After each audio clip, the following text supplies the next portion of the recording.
Virinchi hospitals యజమాని, ఆ తర్వాత ఉన్న భారతీయ జనతా పార్టీ తరపున హైదరాబాద్ ఎంపీ అభ్యర్థిగా పోటీ చేసి సవాళ్ల మీద సవాళ్లు చేసి అసలు ఎన్నికల్లో ఓవైసీకి సంబంధించి కొత్త లెక్కలు తీసుకొచ్చినటువంటి మాధవీలత ఓ రకంగా అసలు గెలిచేస్తుంది అన్నటువంటి ఫీలింగ్ క్రియేట్ చేయగలిగారు.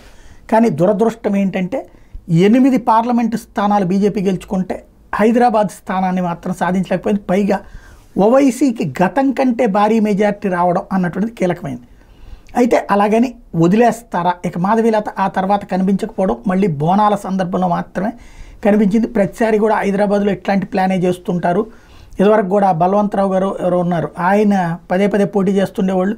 హిందువులు ఓట్లు పడతా ఉండేది, ఎప్పుడు అట్లాగే ఉండదు. అంతకంటే ఓట్లు అయితే ఎక్కువ వచ్చినాయి కదా, కానీ మెజార్టీ ఓవైసీకి ఎక్కువ వచ్చినటువంటి మాట వాస్తవం. అందుకని ఆవిడ డిసప్పాయింట్ అయిపోయింది అంటే మళ్ళీ తాజాగా వచ్చింది. ఇప్పుడు ఆవిడ పేరు రాజ్యసభకి అన్నటువంటి ప్రచారం ఆమె టీం చేస్తున్నారు.